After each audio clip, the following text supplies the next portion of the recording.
Bueno, creo que estamos listos para iniciar. No sé si se van a unir más personas a lo largo de la sesión, pero entonces, bienvenida. Hoy lo que quiero hacer es retomar el tren de lo que ha sido hasta ahora la discusión en la serie de charlas sobre cisnes negros y en cierta medida integrarlas, es decir, no solamente recapitular lo que ya se ha dicho, sino también integrarlas con el propósito de decir, bueno, ¿qué viene ahora? ¿Qué es la siguiente etapa del proyecto? ¿Qué es la etapa del proyecto que vamos a desarrollar en este momento? Entonces, voy a poner algunos de estas diapositivas en pantalla. A ver, un momentito. Ya, entonces,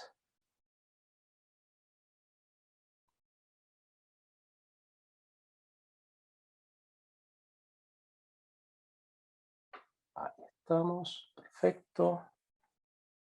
Ahí está. Entonces, y por favor, si en algún momento, en cualquier momento hay una pregunta o algo que quiera clarificar en más detalle, desde ya avíseme y lo charlamos un poquito más.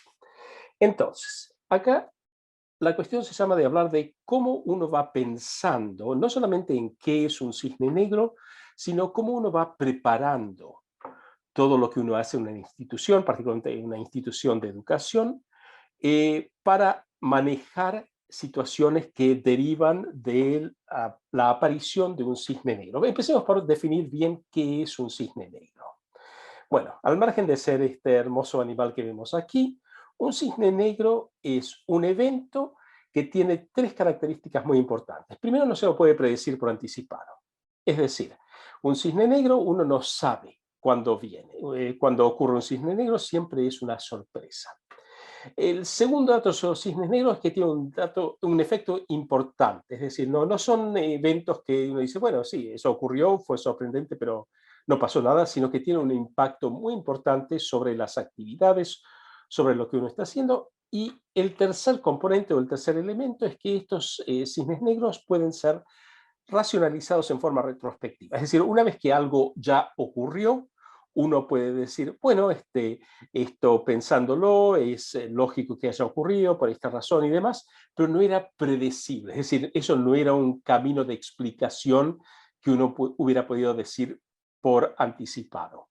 Y es importante distinguir a un cisne negro de un evento que puede ser, por ejemplo, relativamente raro, como fue recientemente las temperaturas increíblemente bajas en Texas, pero que no son inesperadas. Es decir, temperaturas de ese nivel son esperadas una vez cada 25 años más o menos, y ya de hecho hace una década estaba predicho que iba a ocurrir algo por el estilo, con advertencias sobre los problemas que podía generar en la parte de generación de electricidad y demás. Es decir, eso no es un cisne negro. Es un evento estadístico relativamente raro, pero no inesperado. Y hay un espectro de distintos tipos de eventos entre los cisnes negros y este tipo de evento raro desde un punto de vista estadístico. Es decir, existen lo que se llaman los reyes dragones, que por ejemplo son estadísticamente raros, no son enteramente predecibles, es decir, no tengo un buen dato sobre la frecuencia, pero sí existe algo de expectativa que van a ocurrir. Y hay otros tipos de fenómenos de características similares. Pero lo importante es que cuando uno piensa cómo se manejan los cisnes negros, también uno está pensando en cómo se manejan estos otros tipos de eventos. Entonces, no es solamente manejar los cisnes negros, sino otros eventos con estas características, como pueden ser de baja frecuencia estadística, que pueden ser, sean menos comunes y demás, y cómo preparar una institución para operar aún en el contexto de estas circunstancias. Entonces, muy bien. Con eso sobre la mesa, ¿cómo pensamos entonces en por qué importan los cisnes negros? Si pensemos así, uno viene, digamos que uno está en una escuela secundaria o primaria o universidad con actividades como siempre, es decir, como uno ha operado durante años, sin pensar demasiado, vamos a verlo así, en qué pasa si hay un cambio grande, un cambio importante. Y ocurre un evento como un cisne negro. Entonces, en general, al salir de un cisne negro, uno espera uno de tres resultados más o menos comunes. Uno de los resultados más comunes es el que uno ve acá sobre el lado de la derecha, el riesgo de corto plazo, el cual uno dice, bueno, salimos de la circunstancia con este cisne negro, esto es lo que ocurrió, es triste que esto haya ocurrido, hemos quedado un poco dañados, pero mal que mal seguimos hacia adelante. Es decir, el cisne negro ha dañado la institución o el curso, si estamos hablando de un curso académico o lo que sea la estructura que uno esté hablando, pero el daño no parece ser esencial. Ese es uno de los resultados más comunes, quizá el más común de todos, saliendo de un cisne negro. Lo que en general la gente espera poder encontrar es lo que se llama resiliencia, es decir, que uno sale del cisne negro y dice, bueno, aguantamos, pudimos seguir operando y si bien las cosas han cambiado un poco, dentro de todo no hemos salido ni peores ni mejores, simplemente un poquito distintos después de esto y no tuvimos que interrumpir lo que hacíamos, no tuvimos que cambiar demasiadas cosas, es decir, seguimos con algunos cambios, pero más o menos igual que antes. Y finalmente, de las tres categorías más comunes, es la de riesgo existencial, y eso es la situación en la cual el cisne negro ha dañado tanto la institución o el curso o el proyecto de trabajo que lamentablemente desaparece. Es decir, si es una universidad, la universidad no puede seguir funcionando. Si es una escuela primaria o secundaria, la escuela va a tener que ser reorganizada en forma completa. Si es un curso, el curso puede no seguir teniendo una clientela de estudiantes que le interese tomarlo. Es decir, el riesgo existencial es cuando después de un cisne negro, la institución u organización que uno está hablando desaparece. Esos son los tres resultados más comunes, pero el resultado más interesante y el que quisiéramos ver es lo que se llama antifragilidad. Y en antifragilidad lo que estamos hablando es decir, no que uno sale como en resiliencia más o menos igual a como entró, sino que uno sale mejor que como entró. Uno sale con ventajas sobre cómo entró, uno sale mejor preparado, mejor, con mejores resultados, con un proyecto, una institución que responde mejor a las necesidades de un público, que hace un mejor trabajo de lo que sea su plan de qué es lo que debe proveer a un estudiante, a un maestro, a un profesor, etc. Eso es lo que uno quiere ver y es por eso realmente que uno quiere pensar en cómo se manejan los cisnes negros. Es decir, desde ya uno quiere por lo menos estar en la trayectoria de resiliencia, pero mejor aún, si uno va planeando bien, es posible entrar en esta trayectoria de antifragilidad. Ahora bien, ¿qué pasa?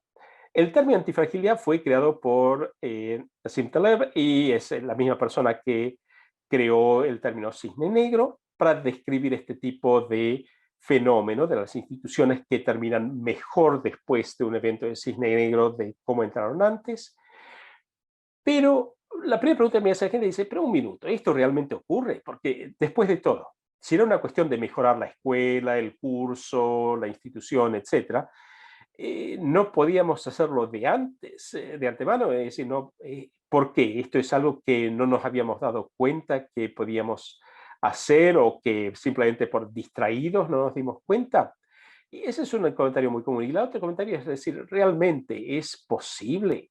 ¿Por qué uno va a salir mejor después de un evento como un cisne negro? Y me gusta usar una analogía para explicar esto. Este cuadro se llama La cirugía del Dr. Gross, fue pintado por Thomas Eakins y muestra algo muy importante en la época, que es que el Dr. Gross está a punto de operar en la pierna de un paciente que tiene una infección en el hueso y eso lo va a hacer en lugar de cortarle la pierna al paciente. Ajá. Esto vamos a ver que es una analogía para nosotros muy importante. La primera cosa que podemos decir es lo que está haciendo acá el Dr. Gross es algo que para la época era inusitado, es decir, que en lugar de decir, bueno, va a terminar esta persona con un daño de corto plazo, es decir, sin una pierna, pero va a poder seguir operando, o peor aún, no va a sobrevivir a la infección, es decir, con un daño existencial. El doctor Gross lo que va a decir es, no, quiero que por lo menos, siga con resiliencia, es decir, que siga más o menos para poder caminar un poco distinto, va a tener que cambiar algunos hábitos, pero en general va a poder seguir funcionando como funcionaba antes. Pero ¿qué pasa? Al estar abriendo la pierna, al estar cortando para hacer esta cirugía, el doctor Gross también está abriendo para poder ver otras cosas. Y si, por ejemplo, en ese momento ve que hay un tumor o hay un daño que puede ser reparado en la pierna, y dice, ah, bueno, ya que estoy acá, esto también lo voy a arreglar, y esta persona no solamente va a salir curada de la infección en el hueso, sino que también va a estar mejor que antes, va a poder caminar mejor que antes. Esto quiere decir que ha mejorado la trayectoria, y esto es lo que estamos hablando cuando decimos antifragilidad. Nadie quiere hacerse una operación así porque sí. Es decir, nadie dice un buen día voy al doctor y mire, doctor, ¿por qué no me abre un poco acá la pierna y se fija si hay algo que puedo mejorar? No. Es decir, hay un evento serio que causa la necesidad de la operación. Pero porque el doctor Gross en este caso está preparado para ver qué más se puede ver, qué otras cosas se pueden ver, está la oportunidad para mejorar los resultados, para obtener resultados más útiles, mejores, que mejoren la vida de ese paciente. Es algo que no uno lo haría normalmente, pero que dada la oportunidad, dado lo que es necesario hacer, es posible que el paciente salga así antifrágil, es decir, caminando mejor después de la operación de lo que hacía antes. Entonces, esta es la analogía que me gusta usar para explicar por qué los cisnes negros llevan a, si con un buen desarrollo, así como un buen cirujano ha estudiado antes qué puede ver, a un desenlace antifrágil. Así que esa es la explicación sobre por qué esto es posible y por qué no es simplemente una cuestión de haberse olvidado de hacer algo antes, es decir, como decíamos, no operamos así porque sí, pero dado que hay que operar, uno sale mejor después de esta operación. Entonces, si estamos hablando en educación, yo diría que estas son preguntas de base que uno puede hacer. Uno puede decir que está enseñando un curso y quiero que esta unidad didáctica sea antifrágil. Entonces, ¿cómo me aseguro que esta unidad didáctica, pase lo que pase, sea antifrágil? O para que un curso sea antifrágil. O si vamos a tener un campo mayor, para que la licenciatura completa sea antifrágil. O si estoy hablando de una escuela o una universidad, para que la institución sea antifrágil. Y detrás de todos estos hay una pregunta muy importante que también la podemos hacer por separado, que es ¿cómo hago para el aprendizaje de mis estudiantes sea antifrágil? Y pensémoslo en términos de la pandemia actual. En este momento, un estudiante va a encontrar un mundo muy distinto, si es un universitario en particular, después de la pandemia, de lo que era el mundo antes de la pandemia. Si yo he diseñado bien los cursos de aprendizaje, la institución que apoya esos cursos, las unidades didácticas y demás, mis estudiantes deberían poder salir por lo menos con resiliencia, es decir, que les vaya tan bien después como antes. Pero aún mejor, si he diseñado y pensado en este contexto, puede que sea antifrágil, para que puedan encontrarse mejor en ese mundo post pandemia de lo que operaban antes. En este momento quiero pausar un minuto, pues vamos a entrar en otro campo. ¿Alguna pregunta, algún comentario antes de seguir adelante?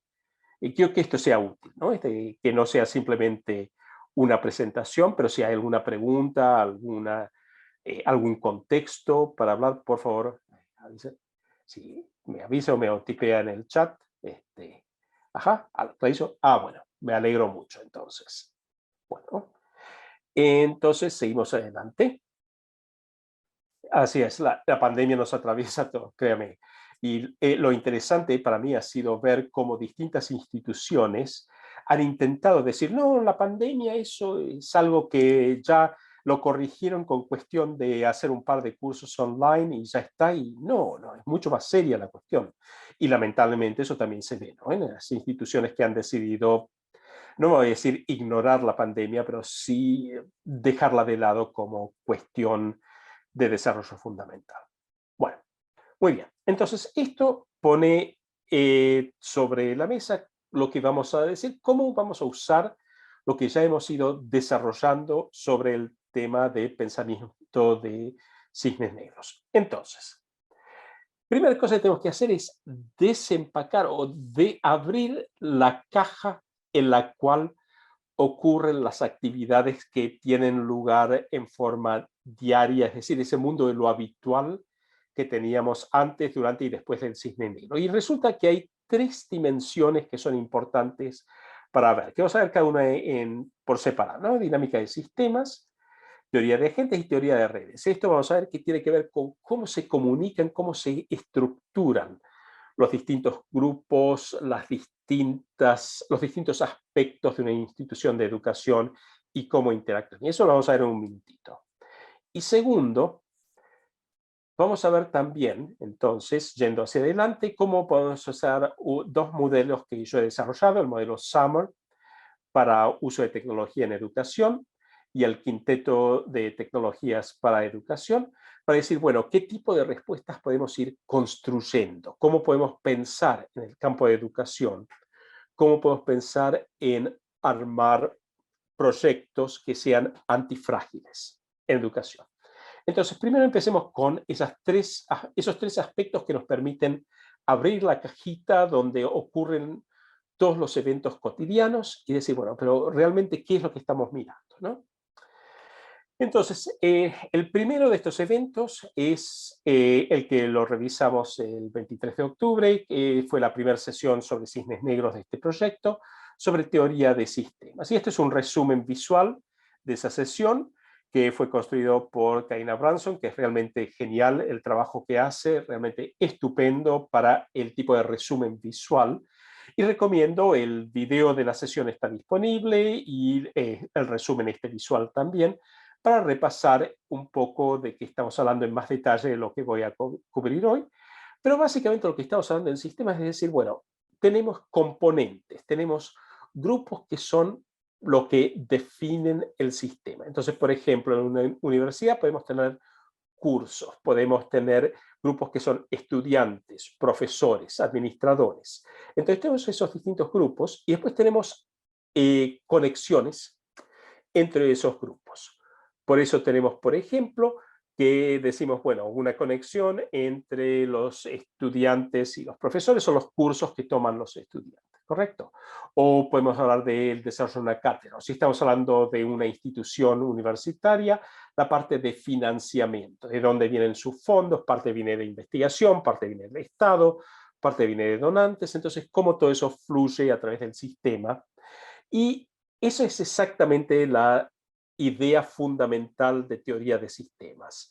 Ver cómo se arma, cómo se analiza una estructura para lo que puede ser una escuela, una universidad, o puede ser una escala mucho menor, un curso, por ejemplo, y decir cómo lo vemos como componentes de, en general, lo que es el ejemplo tradicional, es lo que serían las bañaderas en las cuales se acumula estas cosas que son transmitidas, que puede ser conocimiento, dinero, depende de qué estamos hablando, como si fuera agua, y después las cañerías que conectan estas distintas bañaderas, con la idea de que en el sistema que está funcionando, el flujo de todos estos materiales, elementos, etcétera, no excede, no hay déficits, es decir, permite que la estructura funcione en su totalidad en forma eficaz y eficiente. Eso es la teoría general, pero vamos a ver un ejemplo concreto en la práctica académica. Este es un modelo de desarrollo sobre estructuras de aprendizaje que desarrolló Diana Laurillard hace cuestión un poco más de una década, y que se basa sobre la idea de decir, bueno, tenemos grupos que son los maestros, los estudiantes, tenemos también los tipos de planes que, son que tienen los estudiantes, conceptos que tienen los estudiantes, y cada una de estas cajitas es equivalente de una de estas bañaderas, es decir, de una de estos lugares donde se acumulan distintas cosas que pueden ser, como decíamos, planes, conceptos y demás de los distintos grupos. Y las flechitas nos dicen cuáles son los puntos de conexión, las cañerías. Es decir, por ejemplo, entonces, ¿cómo van los conceptos de un maestro a un estudiante? Y hay un ciclo de retorno donde el estudiante hace preguntas al maestro y dice, bueno, entonces, ¿cómo es, por ejemplo, que este concepto se estructura y demás? Es decir, si uno ve la transmisión de conceptos, lo que estamos viendo en la dirección es una estructura de retorno que le permite entonces al maestro regular cómo están siendo transmitidos conceptos al estudiante y al estudiante regular si esto funciona, si excede su capacidad, si no alcanza, si falta algo y demás. Entonces, esto es un sistema que permite ver toda la parte de aprendizaje formal, por ejemplo, sobre la izquierda, o informal, si estamos hablando de incluir a estructuras que van más allá de la escuela, universidad, etcétera, como un modelo de sistemas dinámicos. Y esto entonces lo podemos analizar. Podemos ver dónde está funcionando o dónde no está funcionando algo o dónde hay oportunidades. Por ejemplo, en la parte de aprendizaje informal, esto se ha vuelto muy, pero muy importante durante la pandemia. Se ha vuelto muy importante durante la pandemia porque han pasado dos cosas. Primero, hay personas que no utilizaban estos recursos que están por internet o sea ya recursos estáticos como puede ser un video en YouTube o un sitio que tenga datos sobre un tema, o recursos dinámicos como pueden ser otras personas que no son otros estudiantes u otros maestros, pero que encuentran una necesidad ante fallas, déficits en los cursos que están tomando, o simplemente curiosidad o deseo de expandir más allá de lo que hubieran hecho normalmente en esos cursos, encuentran una necesidad que es satisfecha por estos recursos informales. Y además tenemos personas que estaban usando estos recursos antes de la pandemia, pero que ahora amplifican su uso de estos recursos y los hacen más visibles, más concretos. Entonces, esto nos da una oportunidad. Si lo estamos pensando para desarrollo de sistemas que sean antifrágiles, yo lo que puedo decir es, bueno, yo no sé si el siguiente evento de cisne negro va a ser una pandemia o si va a ser un evento climático causado por el cambio climático o lo que sea, un evento económico, por ejemplo, pero puedo pensar en cómo los recursos informales me van a permitir o le van a permitir, por ejemplo, a esos estudiantes y maestros generar estructuras de aprendizaje, es decir, todos estos sistemas por los cuales transmiten conceptos y demás, que son mejores, responden mejor a los que les hace falta como resultado de ese evento o de esa ocurrencia de un evento de cisne negro. Entonces, esto es un ejemplo de cómo uno puede ir pensando en términos de cisne negro en sistemas de educación con teoría de sistemas. Y por supuesto, una de las preguntas que uno puede hacer es, bueno, ¿qué tipo de cosas es que va a través de esos caños?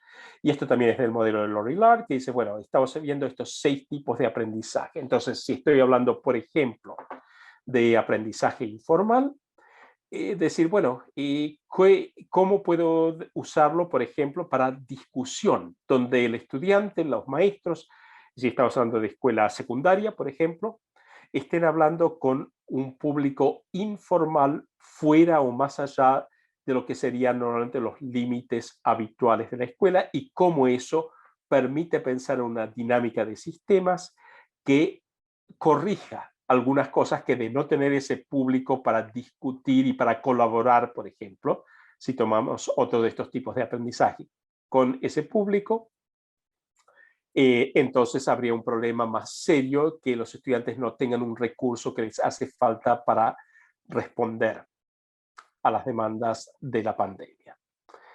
Así que esta es la primera parte de las tres, pensar en los sistemas de educación como si fueran, o en el contexto, mejor dicho, de teoría de sistemas. Nuevamente, ¿alguna pregunta, comentario antes de seguir adelante?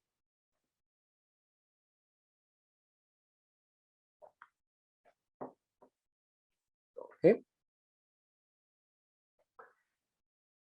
Entonces, muy bien, este es el primer nivel. Pero ¿qué pasa?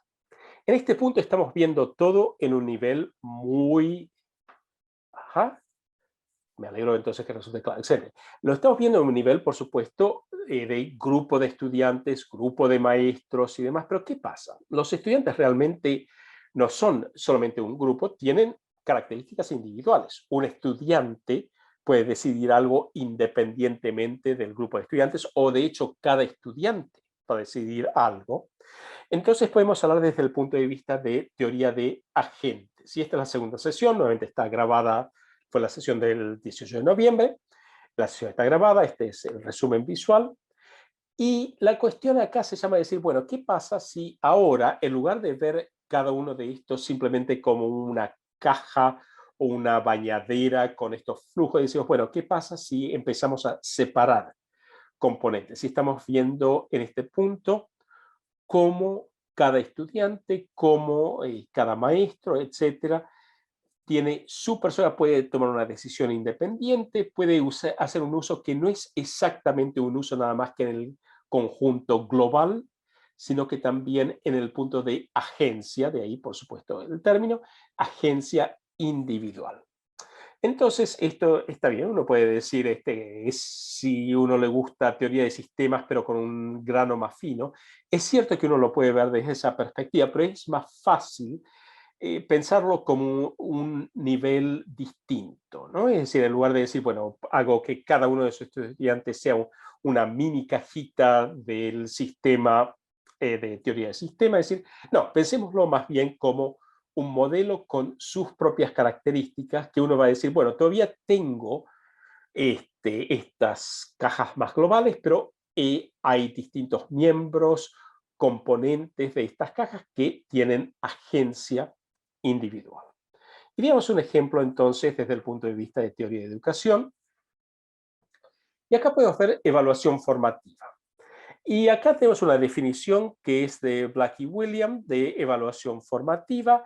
Y la cuestión que hay acá es el segundo párrafo es el más importante realmente, porque estamos hablando de la práctica formativa en la medida en que uno dice, bueno, uno obtiene evidencia, pero uno hace tres cosas. Uno obtiene evidencia, uno interpreta la evidencia de dónde está ese estudiante y uno usa la evidencia que la evaluación formativa provee. ¿Para qué? ¿Para quién? Mejor dicho, para que el docente o los estudiantes o sus pares puedan tomar decisiones sobre qué hacen en el siguiente paso, que van a ser mejores que las decisiones que hubieran tomado de no existir esta evidencia. Es decir, acá estamos hablando de decir, bueno, estamos con estos maestros, estudiantes, los pares de estudiantes, pero ahora no estamos viendo simplemente como distintas cajas, sino que estamos viendo cómo la evaluación formativa genera oportunidades para agencia individual desde el punto de vista de cómo cada estudiante o cada maestro, etcétera, obtiene, interpreta y usa esta evidencia. Y después, ¿cuáles son los siguientes pasos que pueden ser distintos para estudiante A que para estudiante B? Es decir, el estudiante usa la evaluación formativa no solamente en el sentido del gran conjunto, sino también en el sentido de agencia individual. Entonces, ahora con esto, ¿qué hacemos? Bueno, si tenemos este tipo de perspectiva, ahora puedo empezar a hablar y decir, ¿qué hace estudiante A? ¿Qué hace estudiante B? ¿Qué tipo de oportunidades existen? Y eso es exactamente lo que provee Dylan Williams en su trabajo. Esta es una estructura que resulta de su investigación, donde uno dice, bueno, tengo el docente, tengo la comunidad de pares y tengo los estudiantes. Y la pregunta es, ¿hacia dónde va el estudiante individual? ¿Dónde está ahora el estudiante, ese estudiante individual con agencia?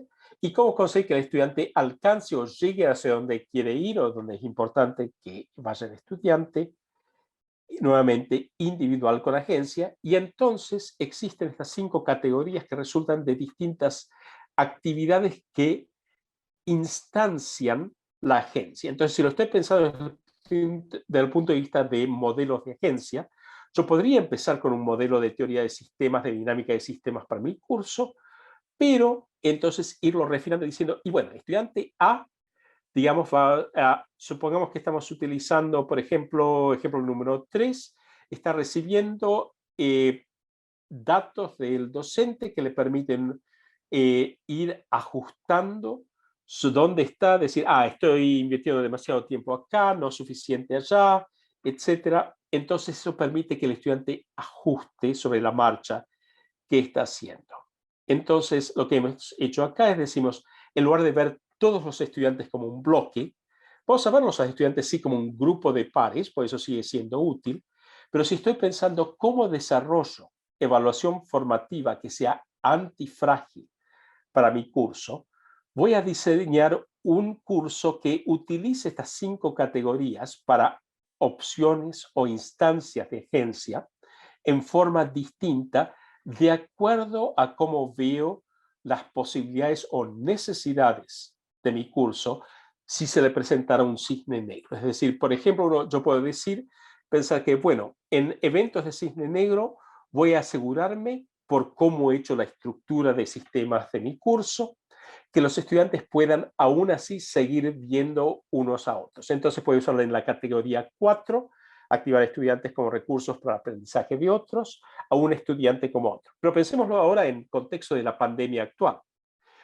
En algunas instituciones, el único uso que se ha hecho de estudiantes cuando ha tenido que ir todo por internet, online, pues no, en la pandemia con COVID no es posible en muchos casos, aún con precauciones, tener clases presenciales, si los casos son demasiado altos, ¿correcto?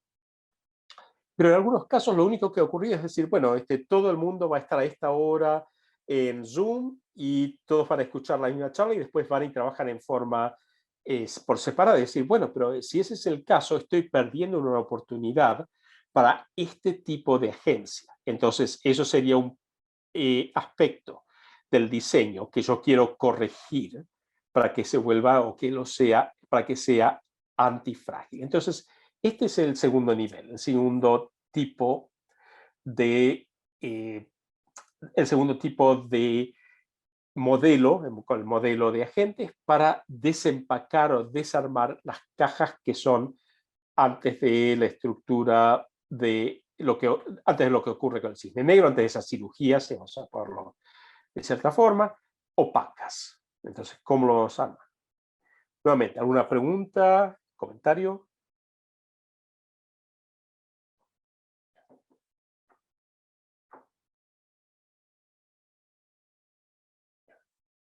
Ajá, vamos bien, perfecto. Me alegro mucho entonces.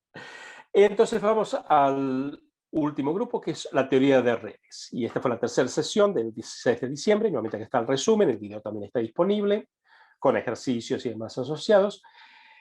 Y la idea acá es decir, bueno, pero estos entes, estos agentes son ejemplos en el cual estamos hasta ahora hablando de agentes independientes que sí están coordinando con otros, participan de ciertos resultados con otros, pero que en buena medida siguen siendo autónomos. Pero realmente en la realidad no son totalmente autónomos los estudiantes, es decir, están conectados unos con otros. Y hay distintos tipos de conexiones. Pueden ser conexiones directas de un estudiante conoce a otro estudiante muy bien, entonces pueden trabajar muy bien juntos. Eso empieza a definir una red social. Pero hay otros tipos de conexiones. Por ejemplo, dejemos de lado por un minuto a los estudiantes, pensemos en los recursos que yo uso en un curso, los libros que yo uso, si uno asigna, por ejemplo, lecturas, digamos, en cursos de literatura, también empiezan a definir redes, porque están conectadas por ser usadas en mi curso, pero también otro curso espera que el estudiante haya leído tal o cual ensayo o novela o lo que sea. Es decir, existen conexiones entre esos recursos. También existen conexiones, por supuesto, entre los maestros, administradores, entre estructuras de la institución, los cursos. Es decir, todos estos elementos no solamente están conectados en forma pasiva a través de conexiones, sino que también definen redes en términos de cómo los elementos, como si uno le gusta decir, lo que serían los agentes dentro de esas estructuras, están conectadas entre sí. Y acá voy a algunos ejemplos que son, nuevamente para ilustrar cómo uno puede pensar en esto desde un punto de vista de teoría de educación. Entonces, por ejemplo, supongamos que yo tengo estudiantes y debo decir, bueno, acá tengo un problema con la pandemia, estoy muy preocupado que esta forma que he estado enseñando no va a funcionar, entonces voy a introducir esta nueva forma de enseñar, esta nueva forma de pensar sobre educación y voy a cambiar mi curso completamente. Y después de hacerlo, digo, uy, pero hice todo esto y los estudiantes no cambiaron nada, no funcionó. Mis estudiantes deben ser muy conservadores, no sé, no, un minuto. Lo que estamos hablando cuando uno introduce cualquier curso o cualquier innovación en educación es como en cualquier otra área, es decir, uno está introduciendo o incorporando ideas nuevas y demás, es decir, cae también en el campo de lo que sería teoría de innovación. Y la teoría de innovación, cortesía de Rogers y otros investigadores, sabemos que no es una innovación, no es algo que todo el grupo lo adopta así porque sí, sino que se propaga a través de redes sociales. Tenemos los innovadores, que son los que siempre están buscando la innovación y que tienen ideas muy interesantes, pero que no se parecen mucho al resto del grupo. Entonces, descubren, aceptan, incorporan innovación de forma muy rápida, pero en general lo que hacen todavía no se asocia demasiado con el resto del grupo. Pero los primeros seguidores sí. Los primeros seguidores también buscan innovación, están mirando qué hacen los innovadores que encuentran, pero a diferencia de los innovadores sí están bien conectados con el resto del grupo y sus objetivos se parecen también bastante a los del resto del grupo. Entonces, esos primeros seguidores son los que realmente toman una innovación, la usan, y después la mayoría precoz dice, bueno, estoy viendo qué hacen los primeros seguidores con esto, parece que funciona, de acuerdo, lo vamos a adoptar nosotros también. Y después la mayoría tardía, que forma otra red de conexiones, dice, bueno, la mayoría tardía está conectada con la mayoría precoz y dice, realmente yo lo que estoy viendo es cuántas personas lo han adoptado a esto. Si es más de la mitad, más o menos, entonces lo voy a adoptar y finalmente los rezagados que nunca adoptan. Pero lo importante es darse cuenta que esto no es una cuestión de grupos monolíticos o inclusive de agentes de por sí, sino de grupos y agentes conectados por redes sociales. Y esto lo puedo demostrar. Hay investigaciones muy buenas sobre el tema. Por ejemplo, esto es de una investigación sobre propagación de innovaciones en educación en matemáticas. Y lo que uno ve acá es, perdón, empezando en 1958, ahí están los primeros innovadores, y los primeros innovadores están por su cuenta. Y después vemos como otros grupos van adoptando, y uno se da cuenta inmediatamente de si uno no tiene esa red social. Las conexiones acá se llaman personas que dijeron, sí, yo hablo con esta persona, la veo con un colega muy cercano y demás, eso es una conexión en el sistema. Si uno no tiene esas conexiones, uno puede tener una gran innovación, pero no se propaga a través del sistema. Y lo interesante es que sigue la secuencia de por años que uno esperaría exactamente a partir de la investigación del diagrama de Rogers. Entonces, si yo estoy pensando en cómo en mi curso, por ejemplo, voy a incorporar innovación como un aspecto de antifragilidad en el diseño de mi curso, que quiero poder hacerlo en forma rápida y eficaz, bueno, tengo que pensar entonces cómo son las redes sociales de mis estudiantes y qué hago yo para asegurarme que esas redes tengan las características necesarias para propagar innovación a través del curso. Otro ejemplo, como decía antes, es el ejemplo de los libros que forman la base de cursos. Y este es un proyecto que recomiendo explorarlo, es el proyecto se llama Open Syllabus, y este proyecto permite ver cómo los cursos, los libros, perdón, que son usados en distintos cursos, definen redes entre cursos. Y uno puede ver acá, por ejemplo, conexiones muy fuertes y conexiones más débiles, de acuerdo a cuántos cursos usan un libro y demás. Pero uno puede empezar a hacer preguntas y decir, bueno, esta conexión es quizás demasiado fuerte, está concentrando demasiado enfoque, o esta conexión es demasiado débil, no hay suficiente, o hay una conexión ausente acá que me daría mejores puentes, mejores estructuras para desarrollar un curso. Y finalmente, acá tengo un ejemplo. Este es de hace unas 4 semanas, de un proyecto que terminé recientemente con un colega, Damien Bebel. en el cual trabajamos con un grupo de líderes de educación secundaria y les hicimos una serie de preguntas. Y una de las preguntas que hicimos es, bueno, acá tenemos 7 características de cómo se puede usar tecnología en educación. Entonces, queremos que usted nos diga si a usted le parece que esto es altamente útil, útil, o en la otra punta no es útil para nada o muy poco útil. ¿No? Es una escala de Likert de 5 puntos, tradicional. Y entonces lo que hicimos fue decir, bueno, si 2 personas están de acuerdo en cómo han contestado estas 7 preguntas, las 7 preguntas, hay una conexión muy fuerte entre estas 2 personas. Ojo, no es que estas 2 personas se conozcan de antes, ninguno de estos líderes se conocían antes de estar en esta sesión, pero ¿qué pasa? Comparten ciertos puntos de vista sobre educación que hacen que haya una conexión muy fuerte entre los dos. Entonces estamos hablando de una red implícita aquí. Y uno puede decir, bueno, si uno está de acuerdo sobre, por ejemplo, como tenemos este diagrama, 5 preguntas, bueno, hay una conexión entre otros, pero ya no, si tengo menos de 5 preguntas, hay una conexión más débil, o si hay 3 o menos preguntas, es todavía más débil, o si no hay acuerdo sobre ninguna pregunta, obviamente no hay ninguna conexión. Entonces, tengo una red social implícita de acuerdo a cómo estamos pensando como líderes en educación sobre estas cuestiones de tecnología. Y puedo hacer análisis, como estamos viendo acá, en el cual resulta que hay 3 grupos fundamentales, si uno analiza la red con una serie de herramientas para determinar comunidades de grupos que se parecen mucho entre sí. A ver, ajá, mi audio se congeló por un momento. Entonces, bueno, voy a repetir entonces, muchas gracias, Laura. Entonces voy a repetir la última frase. Entonces, como decía, dado estas 3 comunidades, puedo decidir que quiero trabajar nada más que con el grupo que es altamente optimista sobre tecnología. Entonces, busco a todas las personas del grupo que está en amarillo. O quiero tener una mezcla por ahí, pues quiero tener un poco de escepticismo para no irnos demasiado, no perder problemas potenciales que uno podría ver. Entonces uno dice, bueno, en ese caso quiero algunas personas del grupo amarillo, algunas personas del grupo verde y algunas personas del grupo azul. O por ahí digo, bueno, realmente lo que quiero es que los distintos grupos hablen entre sí. Entonces estoy mirando, la persona está con el número 4, por ejemplo, ¿no? De paso, esto está en forma totalmente anónima, es decir, ustedes no saben quiénes son estas personas, por lo cual puedo compartir este diagrama de investigación. Pero esa persona que está con el número 4 puede hacer de puente con otras personas del grupo verde, pero también con grupos, está conectada con bastantes personas del grupo amarillo y con personas del grupo azul.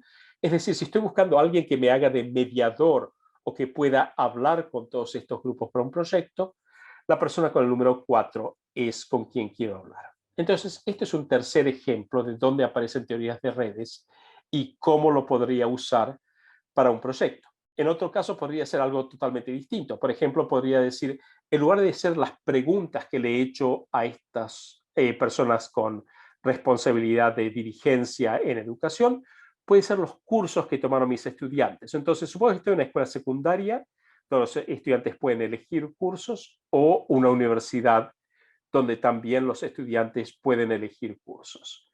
Y bueno, entonces, ¿qué pasa? Y yo digo, bueno, los cursos que toma todo el mundo, como, qué sé yo, puede ser literatura 101, que es curso requerido y lo toma todo el mundo. Bueno, eso no me dice nada. Pero los cursos que realmente los estudiantes pudieron elegir. Este estudiante eligió tomar, no sé, un curso sobre el Quijote. Este otro estudiante eligió tomar un curso sobre Borges. Ajá, por ahí la conexión puede ser un poco más débil. Pero estos 2 estudiantes eligieron tomar los mismos cursos de literatura y también los mismos cursos en matemática, por ejemplo. Ajá, ahí hay más una red, hay más un enlace entre estas 2 personas en la red. Entonces yo puedo tomar esa estructura implícita en los cursos y nuevamente utilizarlo para decir cómo se pueden propagar ideas, cursos, estructuras en este grupo de estudiantes.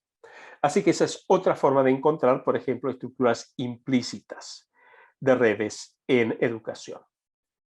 ¿Alguna pregunta? ¿El audio ahora está funcionando bien? No, no ha habido otra interrupción.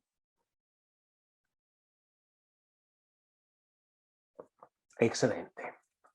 Bueno, entonces esto nos ha permitido ver cómo funcionan estas tres estructuras: teoría de dinámica de sistemas, teoría de agentes y teoría de redes, en ir pensando cómo uno mira o ve un sistema de educación o un ente, como puede ser una clase, un curso, una universidad, etcétera, como algo que puede ser estudiado desde esta perspectiva para entenderlo mejor y para ir generando estructuras antifrágiles.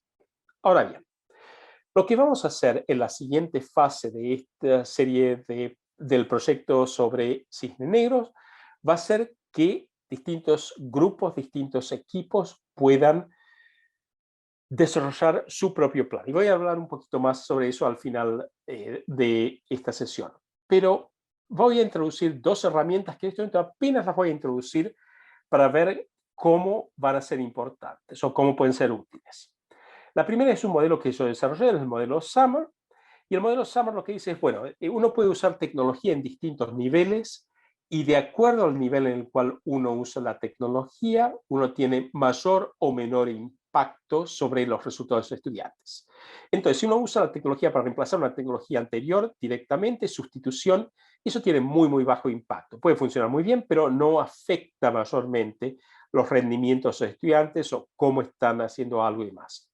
Cuando uno va a aumentación, uno introduce mejoras funcionales, pero las tareas que están desarrollando los estudiantes siguen siendo las mismas. Esos dos grupos, esos dos usos, sustitución y aumentación, son los niveles de mejoramiento, porque mejoran lo que están haciendo los estudiantes, pero con un impacto relativamente bajo en sus resultados académicos.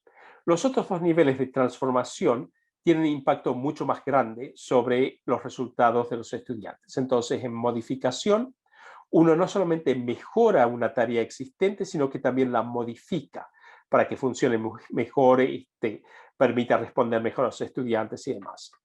Y finalmente, en redefinición, uno crea tareas nuevas que permiten entonces que los estudiantes abarquen o incorporen nuevos usos de la tecnología que le permiten en su turno hacer crear nuevos objetos, explorar panoramas que no hubieran podido explorar antes. Entonces, esos dos niveles de transformación tienen un impacto mucho más grande, mucho mayor sobre los rendimientos de los estudiantes. Entonces, una de las cuestiones que vamos a ver en la siguiente etapa de este proyecto va a ser ver cómo uno puede utilizar Summer para decidir en el contexto de esos sistemas dinámicos, agentes y redes, cómo uno hace una incorporación óptima de tecnología que no sea ni demasiado poco. Porque uno puede decir, bueno, ¿por qué no voy siempre al nivel más alto? Pero ojo, supongamos que estamos hablando de teoría de redes. Si yo me voy siempre al nivel más alto, puede estar sobreenfatizando, debido a ese uso de tecnología, un enlace que no me interesa demasiado sobreenfatizar. Inclusive puede ser un enlace que para que el sistema siga funcionando bien, tiene que poder ser separable o tiene que ser un enlace más débil. Entonces, por ahí no me interesa invertir todo mi tiempo de uso de tecnología en ese enlace, sino en un enlace más débil, que me interesa que sea más fuerte, reforzarlo. O, por ejemplo, en teoría de sistemas, puede interesarme utilizar la tecnología en incorporarla para que un enlace que me da información para el estudiante, para que diga, bueno, esto está funcionando mejor, esto está funcionando peor, tenga una dimensión apropiada. Porque nuevamente, si elijo mal, puedo terminar con un sistema en el cual le sobreenfatizo al estudiante la información de formación de cómo está respondiendo y puedo desviarlo de lo que sería una perspectiva más balanceada sobre el curso. Entonces, esta es una de las dos herramientas que podemos hablar para utilizar en cómo uno diseña sistemas antifrágiles en educación. Y la segunda herramienta es este modelo que desarrollé sobre 5 categorías de herramientas para educación que son particularmente útiles o prácticas. Y son 5 categorías muy generales, pero son las 5 categorías que si uno dice, bueno, ¿qué tipo de herramientas quiero usar de tecnología en educación?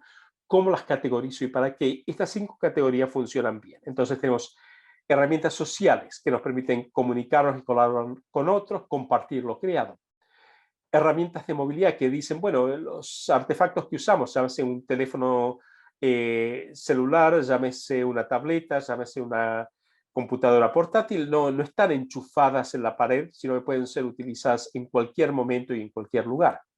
Herramientas para visualización. Si yo tengo, por ejemplo, un concepto complicado en historia que involucra secuencias paralelas temporales, uno dice, bueno, yo lo que puedo hacer es crear una visualización con una cronología digital que permita que los estudiantes vean qué funciona, qué están haciendo y demás.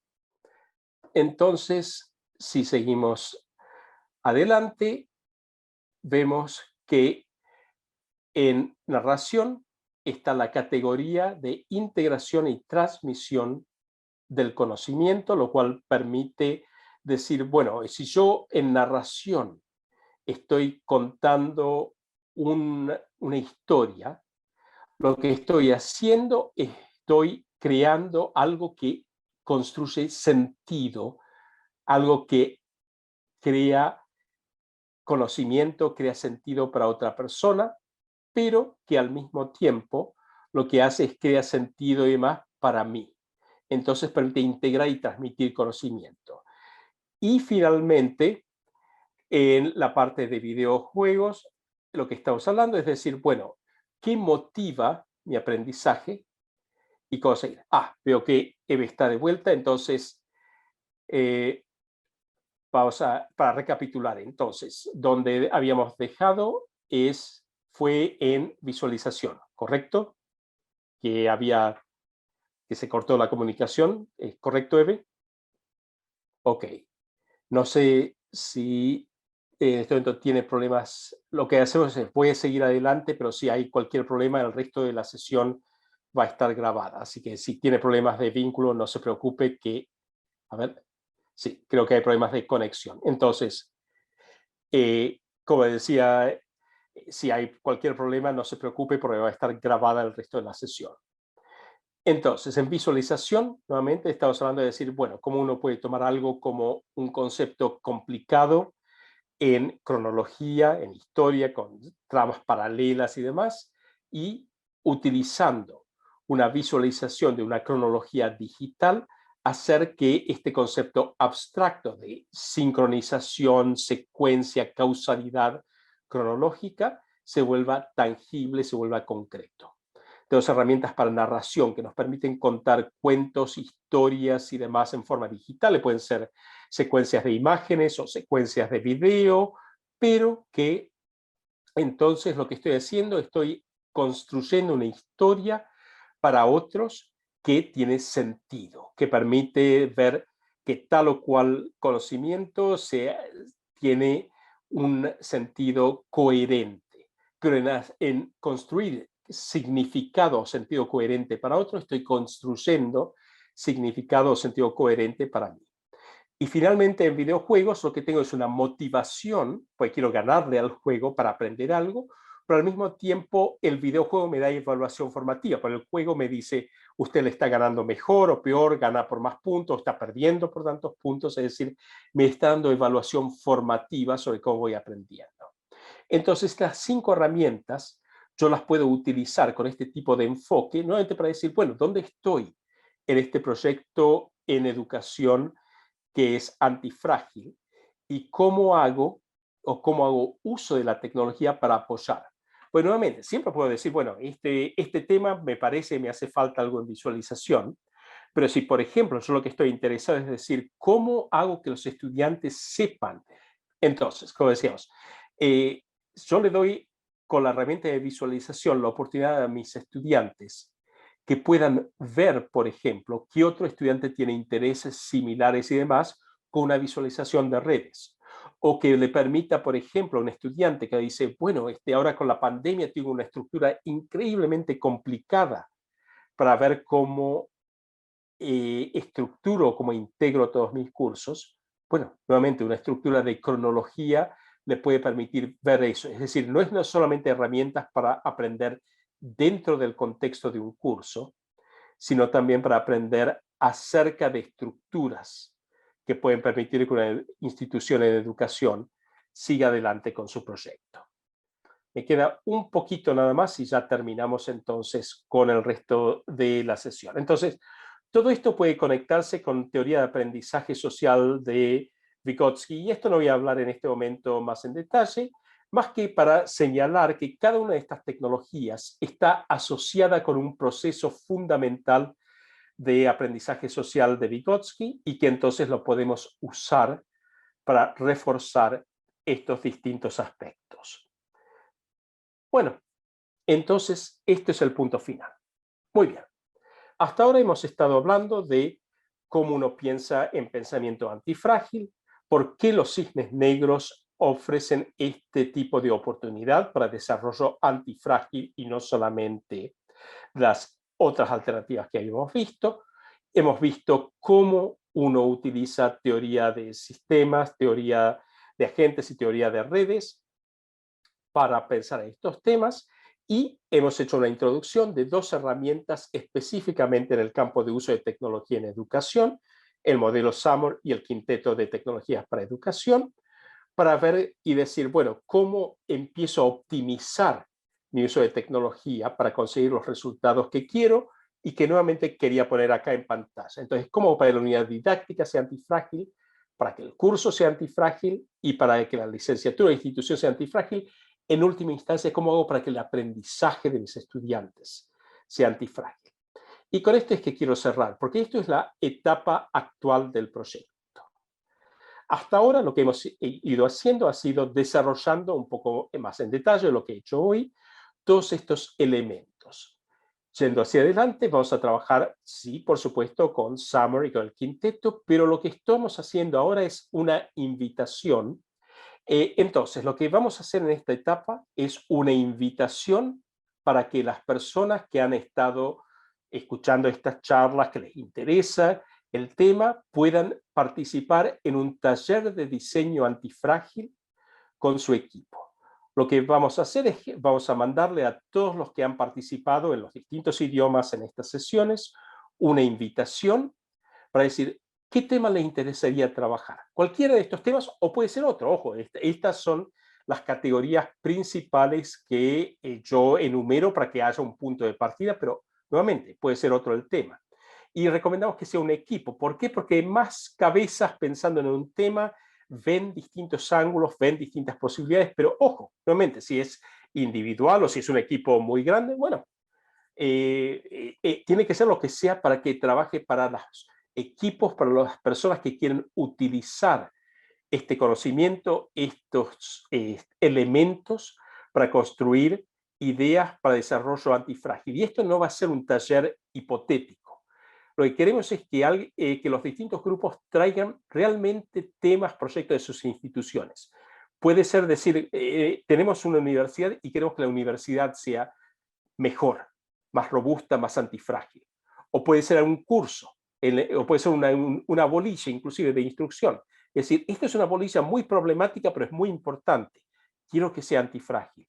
O cualquier elemento entre esos dos u otra cosa. Quiero dejarlo abierto como posible. Y esto va a ser un taller muy en serio. Y el taller va a ser en el mes próximo. Vamos a mandar invitaciones. Pero ojo, esto es un taller. No va a ser, nos vamos a reunir todos los sábados o los domingos o los martes o el día que sea a las 8 de la mañana. No, no, no. Esto va a funcionar realmente en forma como taller. Con los equipos que hayan formado los distintos grupos, nos vamos a reunir y vamos a trabajar muy en serio para en una forma intensiva desarrollar proyectos. Y la idea es que va a ser para que las personas, los distintos grupos puedan implementar estos proyectos. Algunos serán de corto plazo, otros de más largo plazo, pero que también puedan compartir ese diseño con otros. Porque la idea fundamental aquí es crear conocimiento. Toda la parte de lo que es diseño antifrágil es muy nueva. Entonces, cuanto más podamos compartir, más podamos crear, más vamos a poder hacer hacia adelante. Así que esa es la invitación.